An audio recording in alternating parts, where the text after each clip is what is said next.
Welcome back to Vintage Shield Garage. Today we're continuing with the Range Rover front suspension. As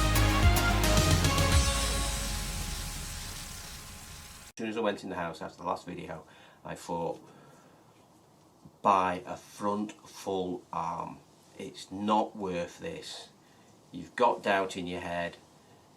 Basically, I was hoping this would have come out like a ball joint, where it would just come out nice and clean and the hole is nice and clean. This came out rusty.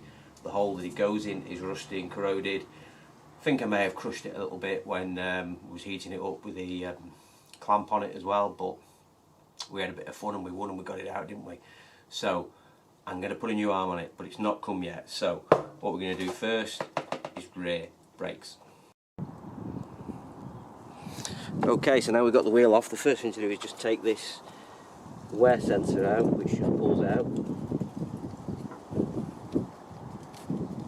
like that, so we can reuse that. And then it's two 13mm bolts on the back of the caliper here.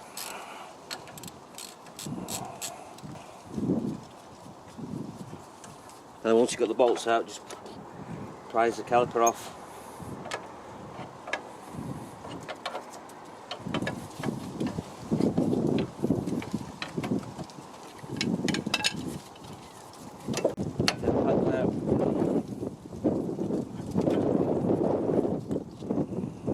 It's come with these clips that are new.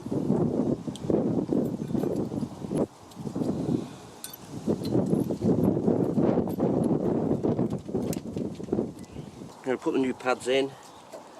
Just going to put a bit of copper slip on the bottom here.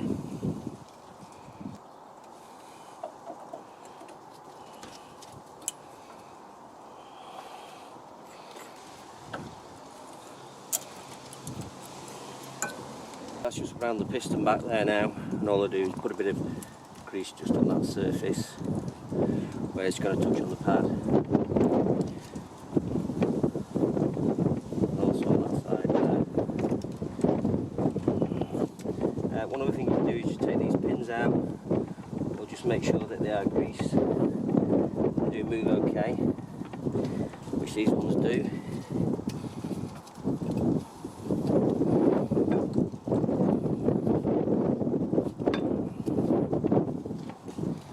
Put it back on and that's it.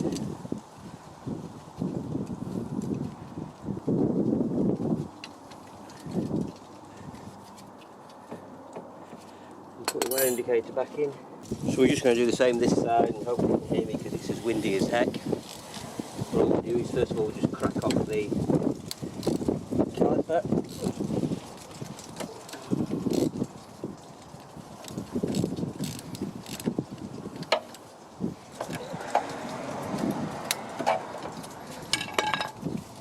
Slide the caliper off. Now these pads are good, but this is, like I say, someone has replaced caliper on this side. So really, just from this side, they don't really need doing. But I do not like different make pads and different wear thicknesses. You can see they're virtually brand new. So put the clips in, new pad in with a little bit of copper slip just on the edge.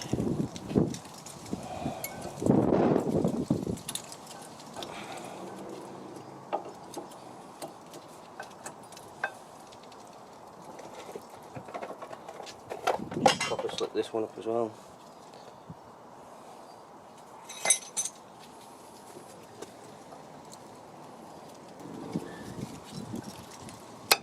There we go. Just wind the caliper back. This one doesn't need as far to go.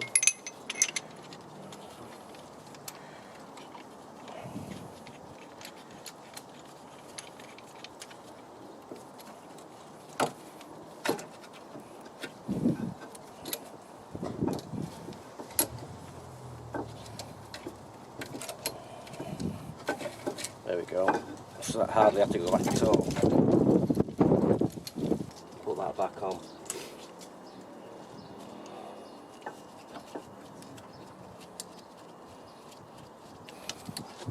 Make sure the caliper slides, and then all I do is press the brake pedal and you'll see it just take the play up in that. So I've gone and pressed the brake pedal a few times. So there we go, rear brake pads replaced. I say the reason I replaced them was So I'm going to put a new caliper on one side, and I'd left the old pads on the other side, so you can see the difference in wear on that. And it's sort of a false economy really, because, well, we've got different makes. I don't even know what these are, there's no brand on them, but that one, probably in the finish point, is about 3mm, so that's the point.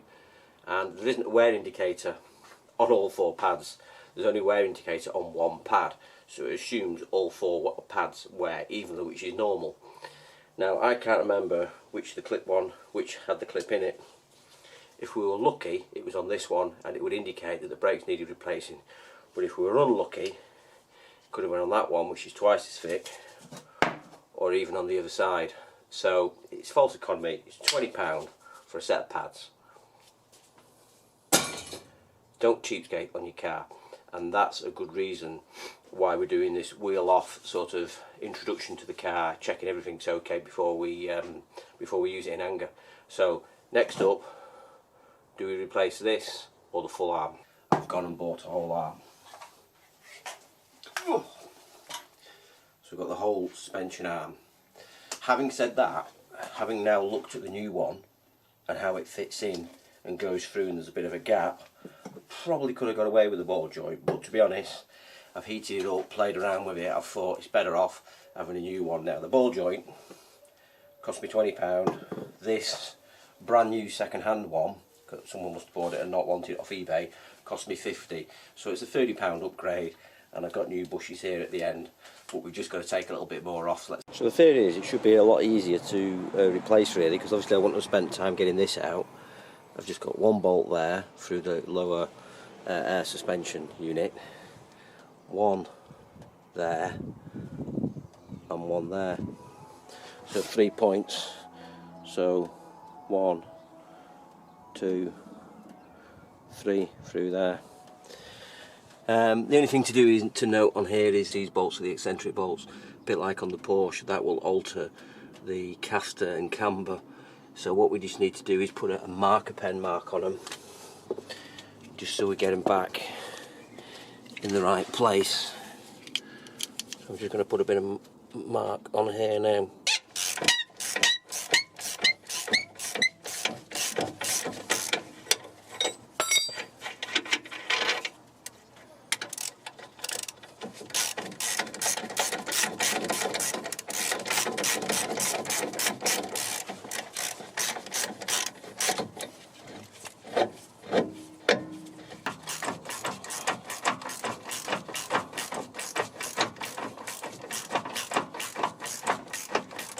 This is typical Jaguar Land Rover for you. You want to do that nut, you want to put a socket on there. They've put this too close, so you can't get the long socket on, never mind the arm, so it's going to have to be a ring spanner, which you then don't really have the same sort of purchase with. I can't even get the short socket on, because then the stud sticks out the back end, so you can't get the socket on. So I'm going to have to put a spanner on. Luckily I remembered I had a 24mm ring spanner that I can get on here. So let's see if we can get this moving.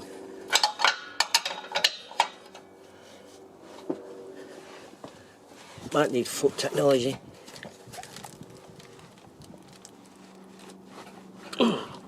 There we go. I got it moving.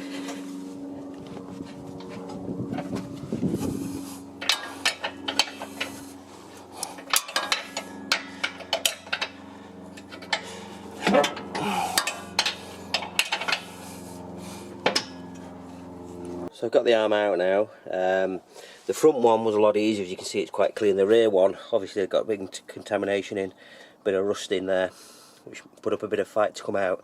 So I'm just going to clean this bolt up on the Wizzy wheel, but I've got to say, people say these Range Rovers are hard to work on, but so far I've not come across any big job. I know there's some access issues with turbos and lifting bodies off, the chassis and that sort of stuff. I've heard horror stories of that, but so far I'd say it's easier than working on a Porsche Boxer or a Porsche 911 with the aluminium arms, where these bolts will have then seized in between the reaction between steel and aluminium. So I've not cut any suspension off yet, and let's see how this cleans up.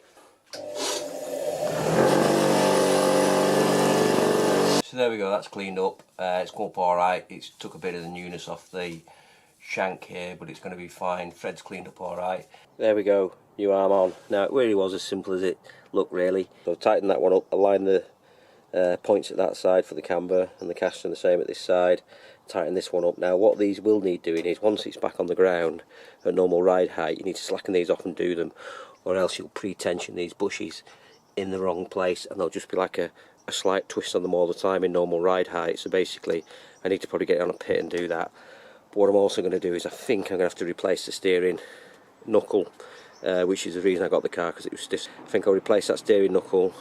Got this side done, might even do the other side with the lower arm now I've realised how easy it is, and then get a four-wheel alignment done.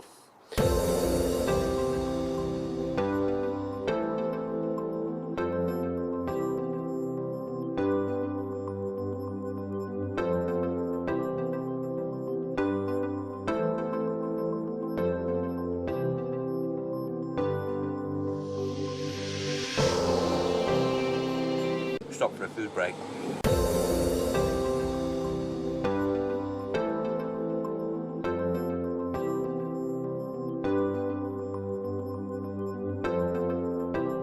It's all done now, caliper back on, that's all greased up. You just got to torque the hub up to 230 Newton meters, go for a road test, and I'll tell you how it is.